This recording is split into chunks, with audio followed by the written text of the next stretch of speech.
Assalamualaikum warahmatullahi wabarakatuh. Kembali lagi ke channel saya. Dan berhubung hari ini adalah hashtagnya adalah di rumah aja, jadi bingung mau ngapain. Daripada ada ngapa-ngapain, akhirnya saya memutuskan untuk membuat video ini. Di rumah aja bukan berarti kita tidak ngapa-ngapain atau tidak berbuat sesuatu. Teman-teman bisa melakukan kegiatan sesuai dengan keinginan teman-teman, ataupun ya paling tidak hanya diam di rumah, tetap beraktivitas dan tetap produktif. Nah, beberapa hari yang lalu banyak sekali teman-teman yang menanyakan tentang berapa biaya yang dikeluarkan ketika saya berlibur ke Bali, yaitu tepatnya bulan 1 kemarin. Banyak sekali teman-teman yang menanyakan tentang hal itu. Nah, dan pada kesempatan kali ini saya akan menjawab pertanyaan teman-teman dan akan memberikan gambaran. Jadi ini nanti jangan dilihat dari seberapa banyak nominalnya. Jadikanlah referensi ketika teman-teman mau berlibur atau berkunjung ke Pulau Dewata suatu saat nanti. Oke, sekarang saya akan memberikan gambaran berapakah biaya yang dikeluarkan. Yang pertama yaitu transportasi. Transportasi kemarin saya menggunakan jalur udara, jadi saya menggunakan pesawat terbang. Untuk tiket berangkatnya saya mendapatkan harga tiket sebesar Rp440.000, dan untuk kembalinya dari Ngurah Rai ke Bandara Juanda yang ada di Surabaya itu hanya Rp380.000 saja. Jadi kemarin saya pesannya melewat aplikasi online ya, yang ada di smartphone teman-teman bisa mendownloadnya. Jadi itu jadi di aplikasi tersebut kita disediakan apabila teman-teman mau memilih kursi tempat duduk itu dikenakan biaya tambahan sebesar Rp25.000. Dan ada lagi biaya tambahan biaya asuransi sebesar Rp15.000. Tapi itu semua tidak harus ya, nggak wajib. Jadi kalau teman-teman mau memilih kursi tempat duduk bisa membayar tambahan, kalau enggak juga enggak apa-apa. Begitupun juga dengan asuransinya. Jadi sifatnya tidak wajib. Jadi tapi tetap harga pokoknya tetap Rp440.000. Dan untuk tiket baliknya saya dapat harga tiket sebesar Rp380.000, dan saya tidak memilih tempat duduk dan saya hanya membayar asuransinya sebesar Rp15.000 saja. Nah, ketika sampai di Ngurah Rai, di Bandara Ngurah Rai kemarin, saya sudah membooking rental motor.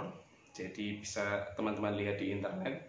Jadi waktu itu saya sudah janjian ketemu di Bandara Ngurah Rai. Jadi untuk perharinya itu motornya itu Rp60.000 ya, dan itu semua tergantung dari motor apa yang teman-teman rental. Nah, kebetulan kemarin saya rental motor Scoopy itu Rp60.000. Banyak sekali macam motor-motor yang bisa dipesan. Kemarin dapat browsing-browsing di tempat yang sama, di tempat yang saya rental motor. Untuk harga sepeda motor Mio itu perharinya hanya Rp50.000. Dan kalau untuk Vario yang 150 itu kalau nggak salah itu sekitar kisaran Rp80.000, dan untuk NMAX-nya sekitar Rp90.000. Jadi itu bisa dibuat gambaran buat teman-teman ketika mau berlibur ke sana suatu saat nanti. Biaya yang selanjutnya yaitu penginapan. Nah, kemarin saya itu memilih menginap di hostel. Mengapa kok menginap di hostel? Berhubung kemarin saya adalah traveling sendirian, liburan sendirian gitu. Jadi saya memilih hostel karena tempatnya yang relatif lebih murah. Nah, kemarin saya kebetulan 3 malam yang ada di sana, dan saya memilih tempat hostel itu ada 3 tempat berbeda. Yaitu di hari yang pertama saya mendapatkan di Pets Hostel, itu saya mendapatkan harga sebesar Rp58.000, itu sudah netnya. Dan di hari kedua saya bisa mendapatkan Rp60.000, itu di Big Sleep Hostel, itu sebesar Rp60.000. Dan di hari ketiga itu di Red Door dekat dengan GWK itu hanya Rp28.000 saja. Nah, itu adalah gambaran dari beberapa tempat yang ada di sana. Mungkin ada harga yang lebih murah lagi ataupun harga yang bisa bersaing. Nah, setelah kita tadi membahas mengenai transportasi sudah, rental sudah, hotel sudah.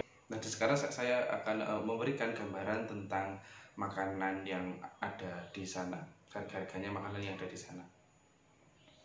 Nah, Ketika teman-teman menginap di hotel ataupun di hostel ataupun di penginapan lainnya, di homestay ataupun itu namanya, ketika di tempat itu menyediakan sarapan, sebaiknya dimanfaatkan itu sehingga bisa meminimalisir pengeluaran kita untuk makan. Nah, di sini saya akan memberikan pengalaman saya yang kemarin. Jadi kalau teman-teman mau makan itu sebetulnya kalau membahas makan itu sebenarnya sangat relatif ya. Nah, kemarin itu saya itu ada nasi bungkus di pinggir jalan. Jadi nasinya itu kalau di Surabaya namanya nasi kucing seperti itu. Itu ada harga yang 5 ribuan ada. Dan keesokan harinya saya dapat itu 6 ribu juga ada. Nah, dan saya juga pernah makan di masakan Jawa. Jadi masakan Jawa itu prasmanan, jadi kita ngambil sendiri, itu habis 22.000. Saya juga pernah makan di pinggir jalan di sebuah warung gitu, nasi campur, kalau di sini itu sayur lodeh seperti itu 12.000 untuk satu porsi.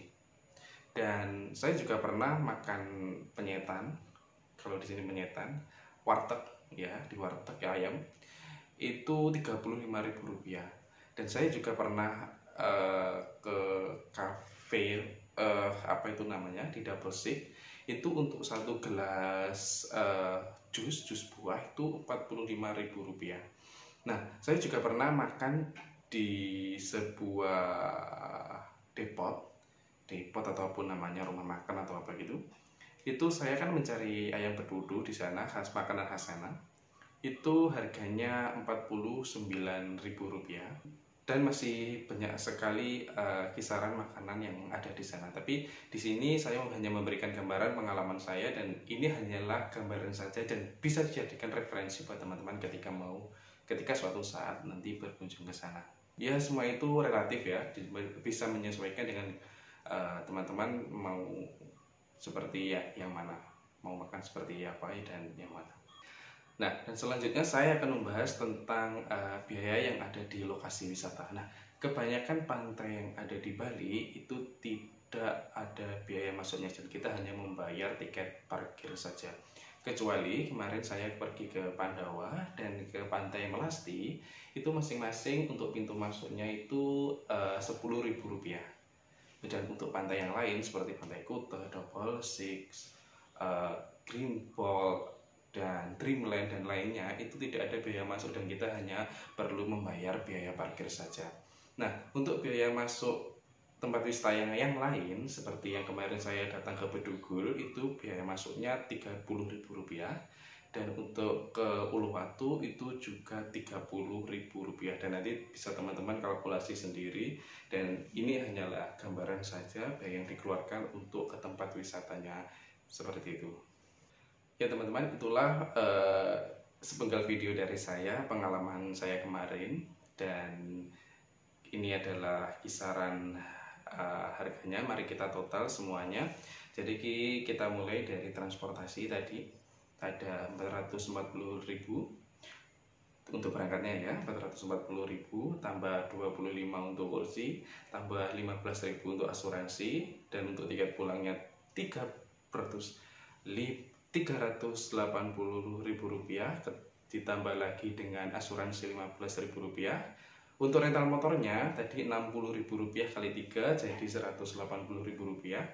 Dan untuk hotelnya tadi ada harga yang 58.000, 60.000 dan 28.000, itu totalnya 146.000 rupiah. Dan kalau masalah makan sudah saya jelaskan tadi, ada harganya seperti apa, dan itu bisa menyesuaikan dan sesuai dengan keinginan teman-teman semuanya. Sekali lagi, ini hanyalah gambaran ya, jadi jangan dilihat dari nominalnya, tapi ambillah pelajaran dari sini, dan semoga bermanfaat bagi teman-teman semuanya ketika teman-teman mau berlibur ataupun berkunjung ke Bali suatu saat nanti. Sekian video dari saya, jangan lupa klik subscribe, share, dan like dan komen, dan berikan saran untuk video ini agar bisa berkembang lebih maju lagi. Terima kasih. Assalamualaikum warahmatullahi wabarakatuh.